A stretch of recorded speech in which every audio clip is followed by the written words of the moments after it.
तर जय महाराष्ट्र पब्लिक. तर फायनली होऊ शकता आपल्या युट्यूब चॅनलमध्ये स्वागत आहे तुमचं. जे पण आपल्या चॅनलला नवीन आले असणार ना पहिल्यांदी, तर त्यांनी फटाफट आपलं चॅनल सबस्क्राईब करून ठेवायचं, कारण इथे तुम्हाला डेली मराठीमध्ये काही ना काही माहिती देण्याचा मी एक प्रयत्न करत असतो. कारण आपली मराठी तुम्हाला सांगितलं, आपली मराठी सगळ्यात भारी, नादच खुळा. आपली मराठी जपण्याचा प्रयत्न करत जा. तर आजचा टॉपिक तो म्हणजे आई शपथ, तुम्ही फायनली इंजिनिअरिंग ऍडमिशन घेशालच, म्हणजे इंजिनियरच होणार. असं काय की तुम्ही इंजिनियरच होणार, दुसरी फील्ड का नको, फार्मसी का नको, त्यानंतर आर्ट्स साईड का नको, एमपीएससी यूपीएससी का नको, फायनली इंजिनिअरिंगच का. हा व्हिडिओ तुम्हाला शेवटपर्यंत बघायचा आहे. ह्या व्हिडिओमध्ये भरपूर सारी माहिती मी देण्याचा एक प्रयत्न करणार आहे. तर चला काय टाइमपास करता व्हिडिओ करूया सुरू. तर आई शपथ होणार तर इंजिनियर, दुसरं काहीच नको. तर असं का, म्हणजे मी थंबनेलमध्ये असं का राईट केलं असेल, तुम्ही एका विचार केलाय का? तुम्हाला माहिती आहे का इंजिनिअरिंग सगळ्यात टफेस्ट डिग्री आहे. तुम्ही एखादी सर्च केलंय का? तुम्ही गुगलला एकदा सर्च करून बघा, इंडियाज टफेस्ट डिग्री किंवा वर्ल्ड टफेस्ट डिग्री कोणची आहे.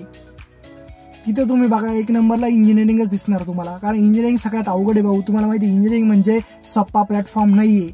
कारण डिग्री पास आउट होणं it is not easy bro. Degree मिळवणं म्हणजे सोपं नसतं, आणि डिग्री मिळवून त्यानंतर ते स्किल डेव्हलप करणं इतकं सोपं नाहीये. कारण आपल्यामध्ये स्किल जर असेल तरच आपल्याला कंपनी हायर करते. तुम्हाला हे माहितीच असेल, माहिती नसेल तर माहीत करून घ्या, कारण हे सध्या खूप इम्पॉर्टंट आहे. कारण सध्या आता आमच्या कॉलेजला सुद्धा प्लेसमेंट आली, ती कंपनी ड्राईव्ह चालूच आहे सध्या.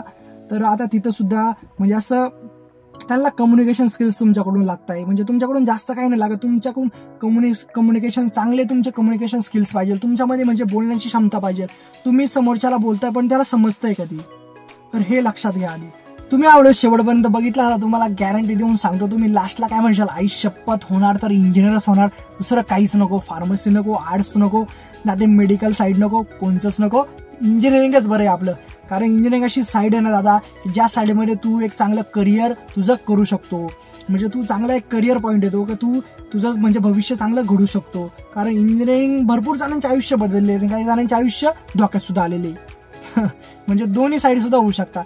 बट आपल्यावरती डिपेंड असतं ते. आपण जसं आपलं म्हणजे जसं आपलं परफॉर्मन्स असेल ना, तसं आपण पुढे जाऊ शकतो. आपला परफॉर्मन्स जर चांगला असेल ना, तर आपण एक चांगल्या पॉईंटकडे जाऊ शकतो. बट तुझा परफॉर्मन्स जर चांगला नाही, तुझ्यामध्ये जर स्किल्स नाही, तुझ्यामध्ये टॅलेंटच नाही, तू जर निसा शांतच बसला. तुम्ही एक साधा नॉर्मली विचार केला का, एक शांत व्यक्ती बघा आणि एक बोलणारा व्यक्ती बघा.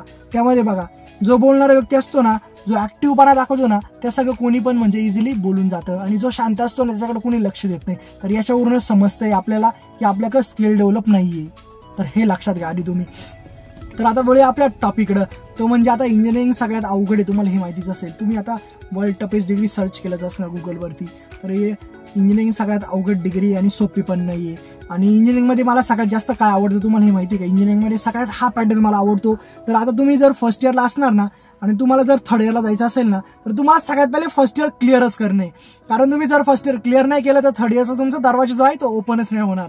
आणि ज्यावेळेस तुम्हाला लास्ट इयरला जायचं आहे, त्यावेळेस तुमचं सेकंड इयर तुम्ही क्लिअर नाही केलं तर लास्ट इयरचा जो डोअर आहे तो तुमचा ओपन नाही होणार. तर ही सिस्टीम मला इंजिनिअरिंगमध्ये खूप आवडली. तुम्हाला पण जर आवडली असेल तर मला कमेंट करून नक्की सांगा. तर इंजिनिअरिंगमध्ये हा पॅटर्न मला खूप आवडलेला, आणि हा पॅटर्न त्यांनी ठेवला का बरं, याचा तुम्ही कधी विचार केला का? कारण असं कोणी पण इंजिनियर होऊ शकतं, उठले सुटले मुलं इंजिनियर होऊ शकतात, असं कोणी पण. आणि भरपूर जण असे का बोलता माहिती का? आता भरपूर जण आमच्या, आता म्हणजे तुमच्यामध्ये मला नाही माहिती, बट भरपूर जणांकडून मी ऐकलेलं, अरे इंजिनिअरिंगला घेतलं, अरे इंजिनियर तर कोणी पण होऊ शकतं, गल्ली बोळाला इंजिनियर पडले. हा शब्द मी भरपूर जणांचा ऐकलेला. आणि असे बोलणारे कोण असतात माहिती का?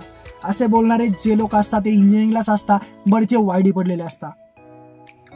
आणि जे पण ऑल क्लिअर होतात ना, ज्यांची पण डिग्री पास आउट होते ना, ते असं बोलते ना. आणि ज्यांना जॉब भेटत नाही ना, नंतर मग बोलता इंजिनिअरिंग भांगारच, इंजिनिअरिंग अशीच, इंजिनिअरिंग तशीच आहे. तर इंजिनिअरिंग खूप भारी प्लॅटफॉर्म आहे. आपल्याला फक्त समजलं पाहिजे. आपल्याला ओळखत चला, आणि आपल्याला म्हणलं टॅलेंट ओळखत चला. जिथं तुझं डोकंच चालत नाही तिथं कशाला घुसतोय तू, माझं हे मत आहे. तुला जर नाही जमत ते सोडून दे तू, बट बदनामी कशाला करतोय? भरपूर जण असे आहे की इंजिनिअरिंगला नावं ठेवता, भरपूर जण बदनाम करता की इंजिनिअरिंग अशीच, इंजिनिअरिंग तशीच. दादा तुला जमत नसेल तर करू नको, पण इंजिनिअरिंगला नावं ठेवण्याचा हक्क आपल्याकडे दिलेला नाही अजून. तर हे लक्षात घ्या. आणि इंजिनिअरिंग असा प्लॅटफॉर्म आहे की आपलं आयुष्य सुद्धा बदलू शकतो. भरपूर सारे मुलं असून ते सेटल झालेले. आता माझे मित्र भरपूर सारे की जे आता म्हणजे 12.5-13 लाखाचे पॅकेज घेतलेले, उगाच नाही घेतलेले, त्यांनी त्यांचं स्किल डेव्हलप केलेले. तर भरपूर सारे तुम्हाला माहिती IT कॉम्प्युटर फील्ड अशी की ज्यामध्ये कोडिंग आपल्याला आलीच पाहिजे आणि कोडिंग जर आली तर आज आपल्याला कंपनी हायर करणारी. असं नाही की कोडिंगच आली पाहिजे, म्हणजे भरपूर सारे साईट आहे आपल्या.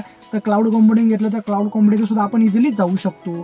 तर तुम्हाला माहिती इंजिनिअर आणि भरपूर सारे मुलं असं इंजिनिअरिंगलाच का ॲडमिशन घेतात, का इंजिनिअरिंग चूज करता, कारण त्यांना माहिती इंजिनिअरिंगमध्ये जो पॉवर आहे ना तो कुठल्याच म्हणजे अशा साईडमध्ये नाही. आणि इंजिनिअरिंग त्यामुळे सगळ्यात हार्ड तिथं दिलेलं आहे, सगळ्यात टफेस्ट डिग्री जी दिली ती इंजिनिअरिंगच दिलेली. तर लक्षात घ्या, तुम्हाला इंजिनिअरिंगमध्ये जो अनुभव आला असेल मला सुद्धा तुम्ही शेअर करू शकता. आणि माझा अनुभव तुम्हाला बघायचा असेल तर हा व्हिडिओ तुम्ही शेवटपर्यंत बघा. इथे बॅकलॉगचा व्हिडिओ आहे, त्या व्हिडिओमध्ये A to Z माझा जो अनुभव आहे ना तो मी या व्हिडिओमध्ये शेअर केलेला आहे. आणि तुम्ही सुद्धा खूप छान प्रकारे त्या व्हिडिओला प्रतिसाद दिलेला आहे. तर धन्यवाद खरंच. व्हिडिओ आज जवळपास 12,000 वर गेलेला आहे. तर खरंच मनापासून धन्यवाद की 12,000 व्ह्यू म्हणजे सोपं नसतं.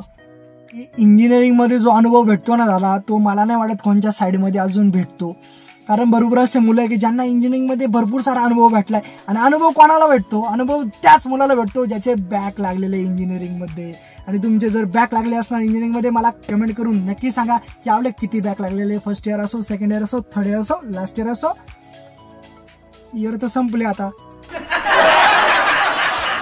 तर सांग मला कमेंटमध्ये नक्की तुमचे किती बॅक लागलेले. इंजिनिअरिंगमध्ये जी मजा आहे ना, म्हणजे प्लॅटफॉर्म एकदम भारी दिलेला आहे. आता 70-28 मध्ये 70-28 म्हणजे जे इंजिनियर आहे त्यालाच माहिती असणार 70-28 काय विषय हा. तर इंजिनिअरिंगमध्ये 70 पैकी पेपर असतो आणि आपल्याला 28 मार्क्स घ्यायचे असतात, तरी पण आपल्याला कधी कधी 28 पडत नाही. तर याच्यातच मजा आहे, म्हणजे पेपर काढण्यामध्ये जी मजा आहे ना ती मला नाही वाटत कुठं आलेली. आणि त्यानंतर आपले जे प्रॅक्टिकल येतात त्यानंतर प्रॅक्टिकल आल्यानंतर एकदम टेन्शन येऊन जातं असं, बट ज्यावेळेस ओव्हरऑल होऊन जाते त्यानंतर खूप भारी वाटतं. तर हा अनुभव मला खूप भारी वाटतोय. तर तुम्ही लास्टला म्हणसालच आई शपथ इंजिनिअरिंग सगळ्यात भारी नादच खुळा. तर ज्यांना पण इंजिनिअरिंग ॲडमिशन घ्यायचं असेल तर नक्की घ्या आणि आपलं first year, second year, third year, last year एकदम चांगल्या मार्क्समध्ये पास आउट व्हा. तर चला मित्रांनो, भेटून नेक्स्ट व्हिडिओमध्ये. कायम असत राहा.